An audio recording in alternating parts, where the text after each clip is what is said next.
दुनिया की biggest brokerage house में से एक मैक्वेरी, जो कि 34 से ज्यादा मार्केट में एसेट मैनेजमेंट का काम करती है, उन्होंने इंडिया के प्राइवेट बैंकिंग सेक्टर पर बुलिश व्यू बनाया है, जिसको बहुत कम डिस्कस किया जाता है। और ये प्राइवेट सेक्टर मेरी नजर में भी अंडर वैल्यू है। तो यहां पर हम एनालिसिस, कंपैरिजन तो सब करेंगे, बट एक डेटा जिसको समझना जरूरी है, क्योंकि ये वही बेस है जिसकी आधार पर ब्रोकिंग हाउस ने बुलिश होने का रीजन दिया है, वो हम आपको दिखाते हैं। लेकिन उससे पहले चैनल को सब्सक्राइब करके बेल आइकॉन हिट कर लीजिएगा। पीएसयू बैंक से तो बहुत कमा लिया, लेकिन अब आज की वीडियो में जब लास्ट में समरी करेंगे तो दो बैंक क्यों बेहतर हो सकते हैं, दो बैंक क्यों सुपर डुपर ग्रोथ दे सकते हैं, उसके बारे में हम आपको बताएंगे। तो लास्ट मिस मत कीजिएगा। तो चलते हैं उस डेटा पर, और वो डेटा है आरओई हिस्ट्री, जिसमें 2013-14 का समय है, जब ये लेवल 16.46, 16.22 के लेवल पर था और कोविड में गिरकर 3.30। आरओई यानी रिटर्न ऑन इक्विटी होता है, याद रखिएगा, जो कि एक बहुत इंपॉर्टेंट पैरामीटर है, और वो अब बढ़ता हुआ 13.74 आया है।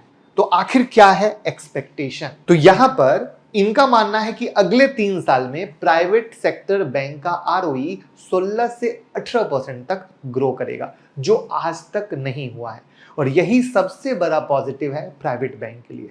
हालांकि ये केवल एक पैरामीटर है, बाकी के पैरामीटर को भी हम देखेंगे, लेकिन बैंक पे आने से पहले पैरामीटर का मतलब समझना जरूरी है, जिससे चीजें आपके लिए आसान रहे। तो पहले इन पैरामीटर को समझ लेते हैं, जिससे जब हम उन प्राइवेट बैंक पे आएंगे जो आपके भी पसंदीदा हो सकते हैं, तो आप इन पॉइंट को क्यों हम डिस्कस कर रहे हैं, आपके लिए आसान रहेगा और भविष्य में भी आपके लिए हेल्प करेगा। तो प्लीज वीडियो को लाइक कीजिए, हमें भी मोटिवेशन मिलता है। तो इसमें पहला रेशियो रखेंगे एलसीआर का, कि भैया लिक्विडिटी कवरेज रेशियो। तो ये क्या करता है? सिंपल कि भैया एसेट जो हेल्ड करती है बैंक, वो कैश आउटफ्लो के कंडीशन में फॉर नेक्स्ट 30 डेज किस तरीके से मेंटेन कर पाता है। तो एक बहुत इंपॉर्टेंट क्राइटेरिया है।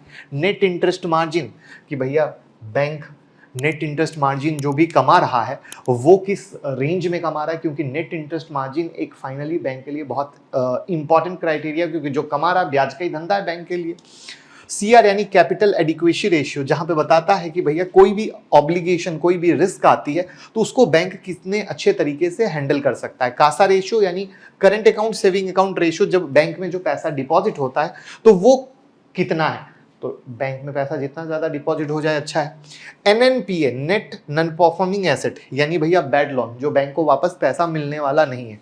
और PB ratio price to book ratio, जहां पर जो उनके पास एसेट है उसके आधार पर जो वैल्यू चल रही है, तो क्या कहानी है, किस लेवल पर बैठा है। पीबी रेशियो जो है जेन्यून है या बहुत महंगा है, तभी तो एक अंडर वैल्यू स्टॉक की तरफ हम चल पाएंगे। ठीक है, तो अब इस पैरामीटर पर जो मैक्वेरी ने बैंकिंग स्टॉक के बारे में बोला है, उन स्टॉक को हम डालने की कोशिश करेंगे, और तब देखेंगे कि किस पैरामीटर पर कौन सा बैंक सबसे ज्यादा टाइम एक्यूरेट होता है। तो यानी वो बहुत अच्छा हो जाएगा ना। यानी मान लो ये एग्जाम भी पास, ये एग्जाम भी पास, ये एग्जाम भी पास, ये एग्जाम भी पास, सारे एग्जाम को जिस बैंक ने पास कर लिया तो वो नंबर 1 बन जाएगा। तो इस तरीके से हम पैरामीटर देखेंगे। लेकिन उससे पहले मैं बता दूं कि भैया शुरू हो रही है 25 जून की stock market smart money class. Budget में होने वाला है सेक्टर एलोकेशन, बहुत बड़ा सेक्टर चेंज होने वाला है, जिसका आप देख ही रखे हैं कि किस तरीके से रेलवे, डिफेंस या फर्टिलाइजर सेक्टर, जो भी हमने आपके साथ डिस्कस किया, उसमें आग लग गई। तो अब जो बहुत लाइफ टाइम अपॉर्चुनिटी मौका मिलने वाला है, कैसे मैं सोचता हूं इंट्राडे स्विंग, पोजिशनल और सेक्टर वाइज सॉल्यूशन, वो आपको बताने वाला हूं। तो 25 जून की स्टॉक मार्केट क्लास ज्वाइन कर ले। आपको बहुत प्यार से रिवीजन, हैंड होल्डिंग सब कुछ सिखाया जाएगा। 9708094321 पे कॉल कीजिए। एक स्मॉल फी के साथ लाइफ टाइम अर्निंग कर पाएंगे, और life time earning again proof आपके सामने है कि लोग कैसे कमा रहे हैं। तो अब इस रेशियो में कौन कौन टॉप परफॉर्म कर रहे हैं, तो हमने कुछ बैंक के नाम निकाले, जैसे HDFC bank, axis, Kotak, Indus, बंधन और सिटी यूनियन बैंक, जिनमें इस रेशियो पर निकाला। ठीक है, तो अब इस रेशियो के आधार पर क्या निकल के आता है वो समझिएगा। तो अब इस बैंक को इस रेशियो के आधार पर जब हम फिल्टर करते हैं, तो एलसीआर रेशियो के आधार पर ये 3 बैंक निकल के आते हैं, एनआईएम के आधार पर ये 3 बैंक निकल के आते हैं, CAR के आधार पर ये 3 बैंक निकल के आते हैं, कासा रेशियो के आधार पर ये 3 बैंक, NNPA के आधार पर ये 3 बैंक और PB के आधार पर ये 3 बैंक आते हैं। तो यहां पर जो सबसे कॉमन सी चीज निकल के आती है, जो सबसे ज्यादा आती है, वो है कोटक महिंद्रा बैंक के बारे में, कि कोटक महिंद्रा बैंक सबसे ज्यादा इनमें से कॉमन है, इन सारे क्राइटेरिया पर फिट है। तो दैट मीन्स कि अगर fundamental study point of view से देखें तो कोटक महिंद्रा बैंक नंबर 1 पे आता है। उसके बाद CUB, बंधन बैंक और HDFC बैंक 3-3 लेवल पर स्पॉट हुए हैं।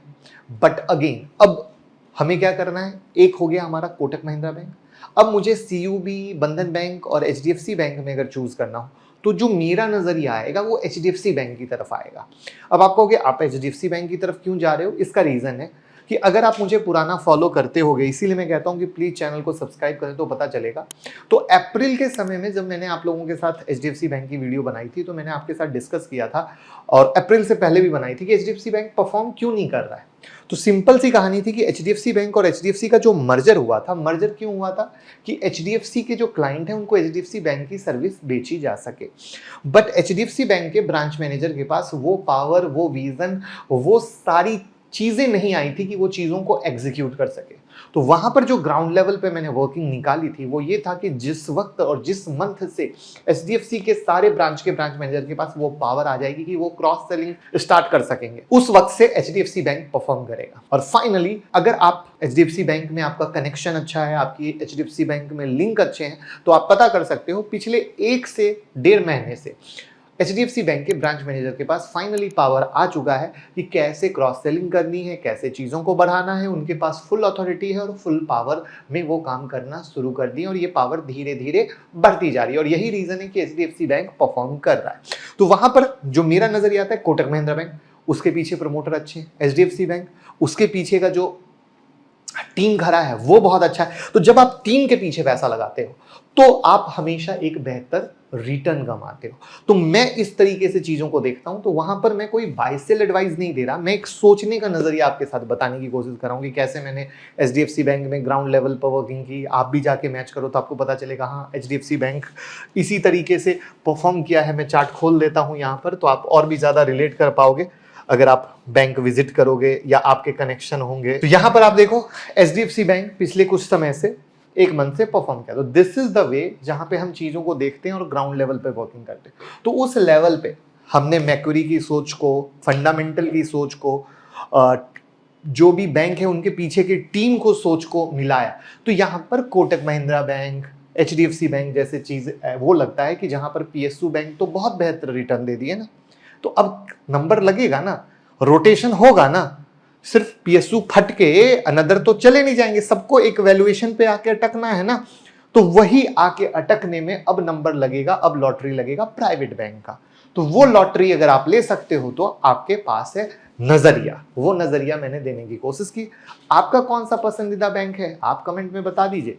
बाकी मेरी नजर में कोटक महिंद्रा बैंक और HDFC बैंक क्यों, कैसे, वो मैंने सिखाने की कोशिश की है। तो बस वीडियो को शेयर कीजिए, प्यार दीजिए, मोहब्बत दीजिए। Thank you so much.